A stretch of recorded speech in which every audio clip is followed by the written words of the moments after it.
নমস্কার বন্ধুরা, তিথির সাতকাহনের আরও নতুন একটি পর্বে আপনাদের সকলকে জানাচ্ছি অনেক স্বাগত। আজ যেই পর্বটি আপনাদের জন্য নিয়ে হাজির হয়েছি সেই পর্বটি বেশ কিছুদিন পুরনো। গত কয়েক মাস আগে আমরা গিয়েছিলাম পুরী। তখন আমরা শালিমার টু পুরী ধৌলি সুপারফাস্ট এক্সপ্রেসের একটি নতুন সংযোজন হওয়া কোচে জার্নি করি।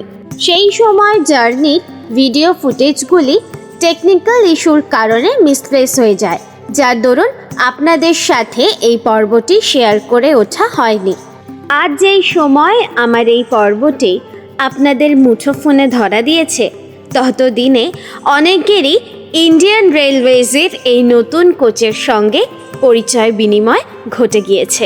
তবুও ভিডিও তো আপনাদের জন্যই বানাই, তাই ভাবলাম যদি একটু দেরিতেই ভিডিওটা শেয়ার করে নিই, হয়তো বা আপনাদের মন্দ লাগবে না।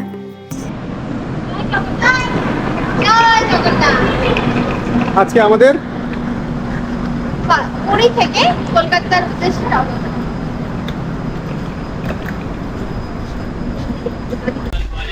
উঠেছি ট্রেনে, একটু কোচটা নিয়ে ভয় পেয়ে গেছিলাম, কোচ খুঁজে পাচ্ছিলাম না, কারণ টিকিটে লেখা আছে 3E, কিন্তু এই কোচ নাম্বার হচ্ছে M1। এইটার জন্য সমস্যা হয়ে গেছিল, কিন্তু IRCTC-র যারা কর্মরত দাদারা তারা গাইড করে দিয়েছে, তো এখন ঠিকঠাক আছে। আমরা ট্রেনে উঠে পড়েছি। আজকে আমরা ধৌলি স্লিপার ক্লাসে জার্নি করছি। এর আগে তো তোমাদের সাথে শেয়ার করেই নিয়েছি যে আমরা চেয়ার কারে জার্নি করেছি, আজকে করছি স্লিপার ক্লাসে। তো কেমন এক্সপিরিয়েন্স অবশ্যই শেয়ার করব। আর নর্মাল যেমন থার্ড এসির যে সিট কম্পার্টমেন্টগুলো থাকে সেরকমই থার্ড এসির মতনই সমস্ত ফেসিলিটি আছে, শুধু সিটগুলো একটু ছোট, মানে চাপা। অন্য সময় মানে স্লিপারের কোচগুলো যতটা চওড়া হয়, এক্ষেত্রে ততটা চওড়া নয়। চলো কেমন হয় ওভারঅল এক্সপিরিয়েন্স দেখা যাবে, শেয়ার করবো অবশ্যই। আর আমাদের আজকে সিট নাম্বার 57-58।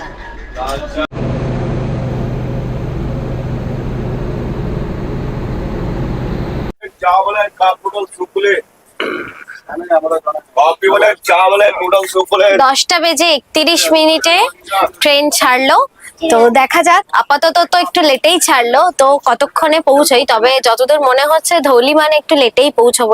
এটা ধৌলির প্রেস্টিজ ইস্যু ফ্যাক্ট। টাইমে পৌঁছলে হয়তো ওর মান সম্মান থাকে না, তাই একটু লেটেই পৌঁছায়। তো যাই হোক, জোকস পার্ট, চলো জগন্নাথের নাম নিয়ে আজকের যাত্রা শুরু করি সবাই একসাথে। তো চলো, জার্নি সবে সবে শুরু হয়েছে। আর এই ধৌলির এই নতুন কোচটায় বেশ কিছু নতুন ফিচার্সও অ্যাড হয়েছে। সেই সমস্ত ফিচার্সগুলো একটু ডিটেলসে তোমাদের সাথে শেয়ার করে নেব। রয়েছে নর্মাল থার্ড এসির মতনই বার্থ, এদিকে 3টে এদিকে 3টে, আর ওইদিকে সাইড বার্থ রয়েছে 2টো, যেমন থাকে। আর কিন্তু বার্থগুলো একটু সরু সরু, মানে নর্মাল স্লিপার ক্লাসে যতটা বার্থগুলো চওড়া থাকে সেক্ষেত্রে ততটা চওড়া না, তার তুলনায় একটু সরু। আর দেখো, এখানে নতুন ভাবে করা হয়েছে এরকম বটল হোল্ডার র্যাক গুলো। এগুলো আমি একটা খুলে দেখাই। এই এরকম বটল হোল্ডার আমি অন্য কোচে খুব একটা দেখিনি, আমার চোখে পড়েনি। আর রয়েছে প্রত্যেকটা সিটে, পার সিটে এরকম ইন্ডিভিজুয়াল এসি ফ্যান। দেখো, এই অন এই অফ, এরকম ইন্ডিভিজুয়াল এসি ভেন্ট করা হয়েছে প্রত্যেকটা সিটে। আর রয়েছে এখানে তো হ্যাঙ্গিং র্যাক রয়েছেই, সেটা তো থাকছেই। এখানে রয়েছে চার্জার পয়েন্ট, আর তার সাথে এখানে আরো দেওয়া হয়েছে ইউএসবি চার্জার পয়েন্ট, তার সাথে রিডিং লাইটের ফেসিলিটি। আমি কিন্তু রিডিং লাইটের ফেসিলিটি খুব একটা স্লিপার ক্লাসে দেখিনি, মানে আমি যতদূর দেখেছি ততদূর আমার চোখে পড়েনি, হয়তো বা থাকলেও থাকতে পারে। আর রয়েছে এখানে তো একটা টেবিল যেমন থাকে জানলার কাছে, তেমন একটা টেবিল তো থাকছেই। আর মোটামুটি বেডরোলও কিন্তু প্রোভাইড করা হয়েছে, যে জার্নির জন্য বালিশ, কম্বল, চাদর যেমন দেওয়া থাকে সবটাই কিন্তু প্রোভাইড করা হয়েছে। তো এই বেশ কিছু নতুন ফিচার্সও অ্যাড হয়েছে, যার জন্য কিন্তু বেশ ভালোই লাগছে আমার। ফিচার্স গুলো ভালো, সুবিধাযুক্ত এবং পরিষ্কার পরিচ্ছন্ন। এখনো অব্দি সার্ভিস কিন্তু ভালো। আর সিটের কালার গুলোও বেশ সুন্দর, পার্পল কালারের করা যায়, সেই চিরাচরিত ব্লু কালার থেকে বেরিয়ে। তো আপাতত শুরুতে জার্নির এক্সপিরিয়েন্স ভালো। তো আগে দেখি আরো কি কি এক্সপিরিয়েন্স হয়, অবশ্যই সবটা তোমাদের সাথে শেয়ার করে নেব। আপনাদের মিল সিস্টেমে কি কি দাম কিরকম আছে? ভেজ থালি, এগ থালি? আইআরসিটিসি নর্মাল ভেজ রয়েছে, একটা ডাল সবজি রাইস দিয়ে যেটা ওটা 80 টাকা আছে, আর এটা স্পেশাল থালি রয়েছে মটর পনিরের সবজি দিয়ে সোনপাপড়ি স্যালাড সবকিছু দিয়ে স্পেশাল থালি 150। 150। আর এগ থালি? এক থালি আইআরসিটিসি যেটা আছে 90 রুপিস রয়েছে, তাছাড়া স্পেশাল থালিটা 160। Thank you. আমাকে দুটো special veg thali. Thank you. তো প্যান্ট্রিকার যেহেতু আছে, খাবার দাবার নিয়ে কিন্তু কোনো সমস্যা নেই। ধৌলিতে প্যান্ট্রিকার আছে আমরা সবাই জানি। তো আমিও আমার দুপুরের লাঞ্চটা অর্ডার দিলাম, খেয়ে দেখবো খাবার কেমন। খাবার তো বিখ্যাতই হবে।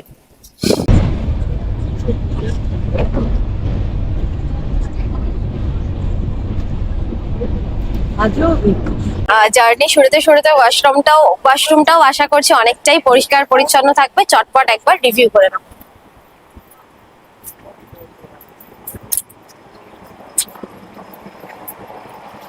ডোরগুলো কিন্তু স্লাইডিং ডোর।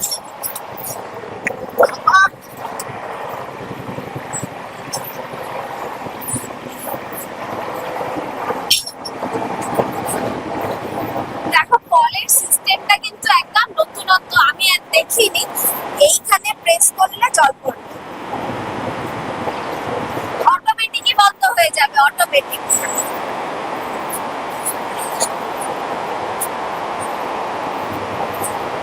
অটোমেটিক বন্ধ হবে।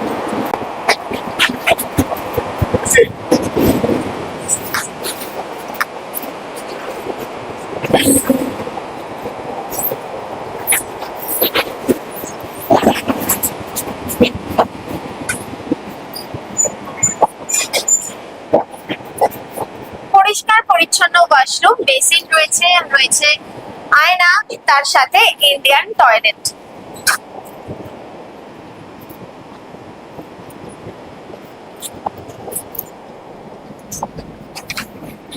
দেখে দাও। না না, এটাও পাস সিস্টেম। সরি।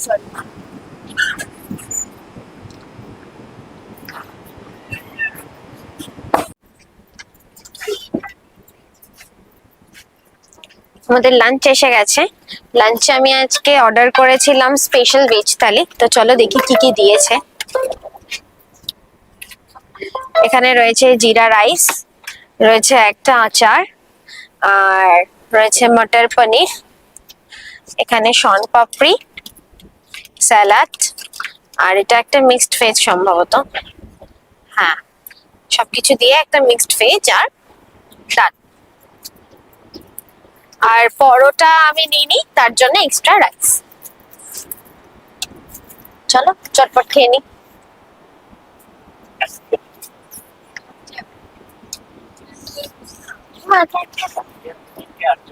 দেবো মা, 1 মিনিট। দাঁড়াও একটু চেখে দেখি সবকিছু।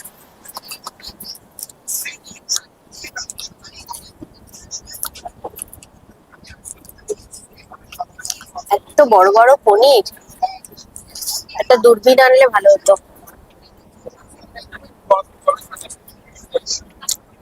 কিন্তু টেস্ট খারাপ নয়, ভালো। হ্যাঁ, তাই হবে। টেস্ট খারাপ নয়, মানে এমনিতে আয়ার মানে ট্রেনের খাবারের স্বাদ তো একদমই ভালো হয় না, কিন্তু আমার তুলনামূলক আজকে বেটার লাগছে। তো সময় থেকে প্রায় 11 মিনিট দেরিতে এই সময় আমাদের ট্রেন এসে উপস্থিত হয়েছে স্টেশন জলেশ্বর, আর এটি দিয়েছে 2 নম্বর প্ল্যাটফর্ম।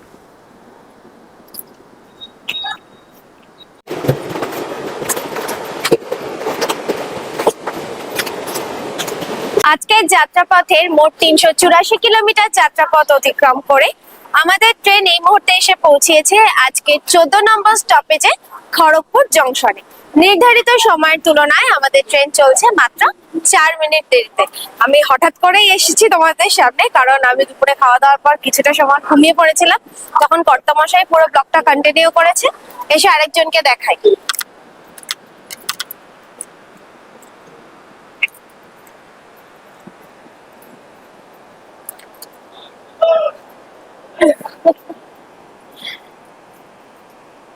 লজ্জা, আমার লজ্জা, ক্যামেরা গেলে লজ্জা। এই স্টেশনে এই ট্রেনের হল্ট মাত্র 5 মিনিট। চলো। ইভিনিং স্ন্যাক্সে আমরা নিয়েছি চিকেন পকোড়া। আগের বার এটা খেয়ে খুব ভালো লেগেছিল, কিন্তু কোয়ান্টিটি খুবই কম, দাম আন্দাজে 50 টাকা। পিস গুলো খুবই ছোট, তাও খেতে হবে। খাচ্ছি, খেয়ে দেখি কেমন একটা। দাঁড়াও, তার আমার ছানাটাকে আগে দিই। ওর তো এসব ভালোই লাগে। ভালো বাবা, ভালো। হুম, কেমন লাগছে? খাই মোটামুটি, আগের বার বেশি ভালো ছিল।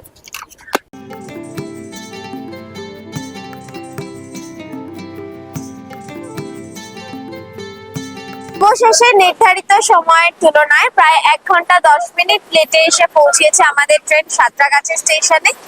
আমি আজকে শালিমার অবধি যাচ্ছি না, আমি কোনোবারই শালিমার অবধি যাই না, কারণ শালিমার থেকে না ট্রান্সপোর্টেশনের খুব সমস্যা।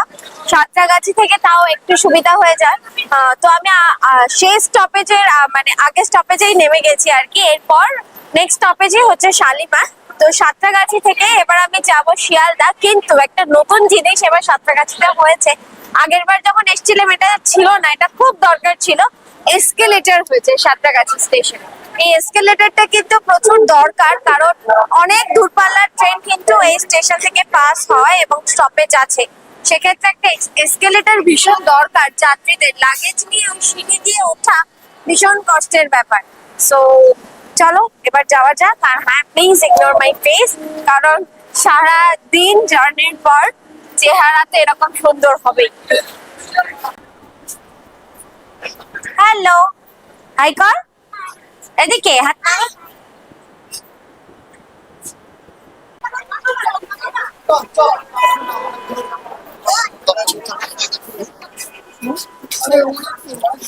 এখন নতুন সিস্টেম করে না আরো বেশি হ্যাপা হয়ে গেছে। আগে থেকে অ্যাপ ডাউনলোড করতে হবে, তারপর ওটিপি আসবে, ওটিপি দিয়ে ট্যাক্সি বুকিং, এতে আরো বেশি ঝামেলা হচ্ছে। আগেই ভালো ছিল প্রিপেড ট্যাক্সি।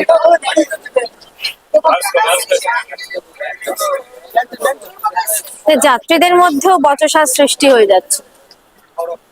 তো চলো, অবশেষে মিললো ট্যাক্সি। এবার যাই, এখান থেকে আমি শিয়ালদা অব্দি যাচ্ছি সাঁতরাগাছি থেকে। শিয়ালদা থেকে আমি ট্রেনেই বাড়ি ফিরবো, ওটাই আমার সুবিধা। তো এখান থেকে আমার ট্যাক্সি ফেয়ার পড়েছে 287 টাকা। তবে সিস্টেমটা খুব সমস্যাজনক, না ফুললি ডিজিটাল না তো ফুললি ম্যানুয়াল। এটার জন্যই একটু সমস্যা হচ্ছে। আমার মতে আগেই ভালো ছিল, এবং এখানে এসে দেখলাম অনেক যাত্রীদের মতামত সেই রকম।